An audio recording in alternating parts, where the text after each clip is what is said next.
Hey everyone, happy international break.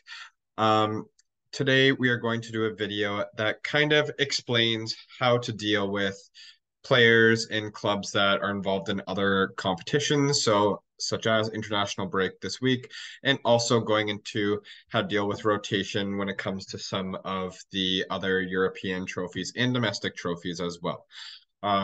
So if you want to see more extra videos like these during international breaks and throughout the season, please don't forget to like, subscribe, and as well as I'm open to a couple ideas to do videos about over the rest of this international break as well. We'll see how relevant they are when it comes down to it.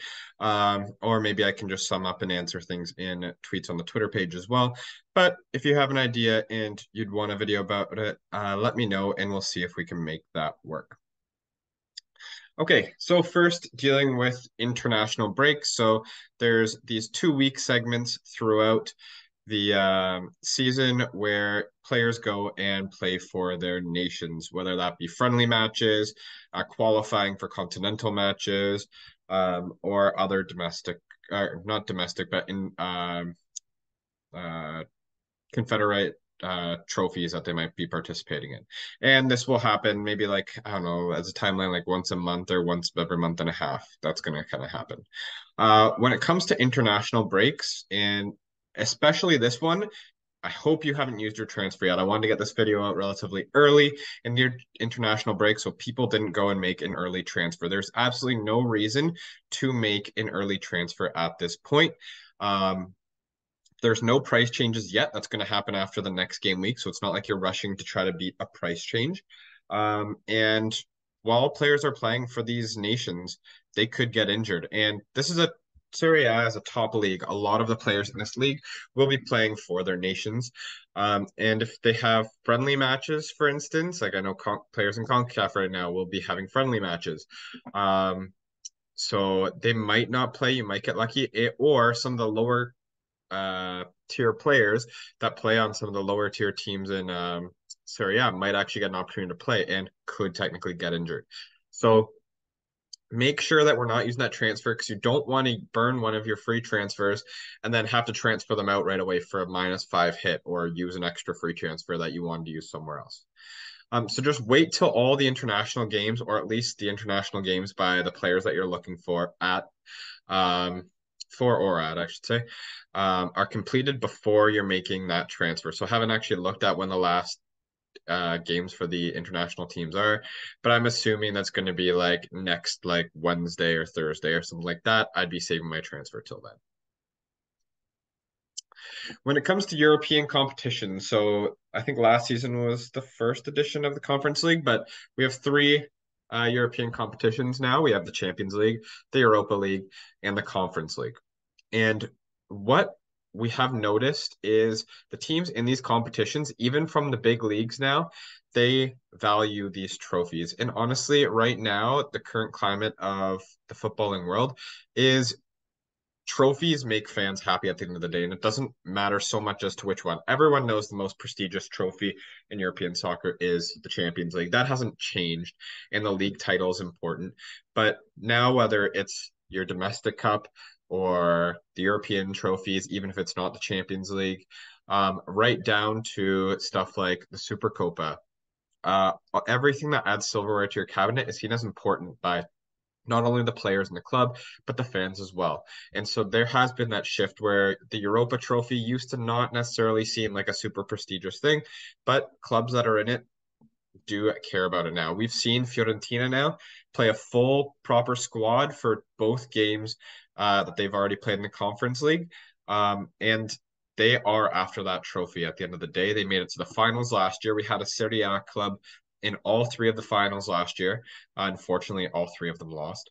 Um, but you can see these clubs, these trophies matter to them.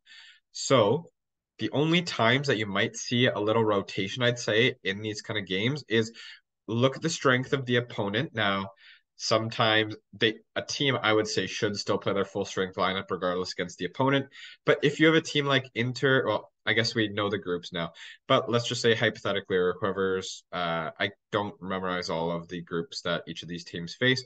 But if you have a big club facing a really small club, let's say from a smaller country in Europe, so like there's been teams from like Cyprus and stuff for in the competition before, you might see those big clubs give their weaker players or their rotation players, I should say, a bit of a chance. But normally you're going to see full strength lineups in these competitions no matter what. So that's one situation that you might see a bit of a rotated squad. Another thing is if anything's been clinched. If, for instance, AC Milan, even though they're in the group of death, let's say they win their first 5 games of their group, they're going to have the next round of the Champions League clinched by that point. They might play a more rotated squad in that 6th game because at that point, that game doesn't matter a whole lot. Whether they win, draw, or lose, it doesn't matter, but their next Serie A match is going to matter more. So they may play a more rotated squad for that and have a stronger squad for their Serie A match. Otherwise, expect that they're going to be maybe prioritizing their European competition, which normally occurs midweek, over the weekend games on either side of that. That would be for Serie A. So you might find a little bit of rotation. Even players like we saw last year, Lautaro Martinez would get rotated and come in as a sub in the Serie A matches and start and play the full Champions League matches. Now, they had more established strikers at that point, I think. Now they have Thuram and they brought in Arnautovic, who aren't necessarily as established in the club right now. So maybe they wouldn't be. Maybe it would just be between Thuram and Arnautovic that would rotate. And Lautaro Martinez might be playing all games regardless. But expect that even some big players that have started every match so far, while there haven't been extra competitions to worry about, might get rotated for some of these European competitions that are important to these clubs. The Coppa Italia, while the club, while the domestic trophy, I'd say, is still very important to these teams, it is still used as more of a rotation tournament for the clubs, especially the big clubs. You'll see the big clubs, they almost always used their backup goalkeeper. They will probably play the entire thing, sometimes even the final. And they do give their other like center backs that don't see as much time and an upfront striker that maybe normally subs in. Well, maybe he'll get the start and then there'll be a sub the other way. But normally the Coppa Italia for the teams like Juve, Inter, AC Milan, Napoli, you'll see a weaker squad with more of the rotation players involved, especially in the first couple rounds. Once you get to the semifinals and maybe the final, you might see an almost fully starting 11, generally other than the backup keeper. But you will probably see some rotation amongst the big clubs to start things off. For the small clubs, they generally have a better chance of winning the Coppa Italia than they do the league title because anything can happen in a knockout game. A team like Frosinone can definitely take out a team like Napoli, as I think that's actually what happened last year. Frosinone beat them in penalties, or I don't know, maybe correct me if I'm wrong on that, but I think that's what happened. But in a one-off game, anything can happen, and they're more likely to put together a string of 4 or 5 cup wins than they are to outdo the top teams in a 38-game season. So small clubs will generally play a full lineup for their Coppa Italia matches as well. It still will lead to some rotation, but generally the big players on those clubs will play their Coppa Italia matches as well. And the last competition that only 4 teams are going to be involved in this year, but it's 2 more teams than normal. The Supercoppa is used to be a 1-game match against or where the Coppa Italia winners and the league title winners would face off in 1 game for a title. And the teams actually used to care about that trophy, actually maybe a little more in recent day than before. But again, it's another thing to put in your trophy cabinet to say you won another title to your name. In the last couple of years, both teams have put out big lineups and rotated their squads a bit in Serie A.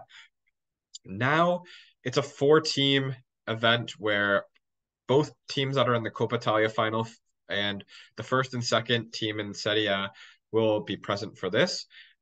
Inter, Napoli, Fiorentina, AC Milan are going to be those teams, and they play a semifinal and then a final. So two more games added to this competition. It'll take place between January 4th and 8th this year. And it's kind of interesting to see that now that there's more games, our team's going to still value it as much and be willing to play their big players for two games that are not part of Serie A. It might lead to more rotation in Serie A, or it might just give rotation players more of a chance to play in a different competition. So I'm interested to see how they value it. I'm also wondering if they have two games in this time span, will this then lead to a double and blank game week for these teams in Serie A that we're going to have to pay attention to going down the road? Because if they're playing two games within this span, I don't know if they're really going to play weekend games as well on top of that. So interesting to see how this works out. And generally, they travel to somewhere like Saudi Arabia or Qatar for these kind of games as well. So this is going to be interesting to see this year. Again, it's not going to affect a great deal of the season, but down the line, this could create some big fantasy implications as far as double game weeks, blank game weeks, and so on and so forth. If you know more information that I'm not including about the Super Copa, I actually just kind of looked this up now. I had heard about this, but checking the dates and stuff I just looked up now. Feel free to drop in the comments to see if this matters. But I actually had this image in here earlier because I forgot that it was actually a four-team tournament now. Fiorentina and AC Milan are part of it as well. But this is your Coppa Italia and league title winner from last year, obviously. And lastly, please don't forget to like and subscribe again. Really appreciate it. And it just gives me the drive to keep making more of these extra videos. Take care. Hope you liked it. And I'd love your comments below. See ya.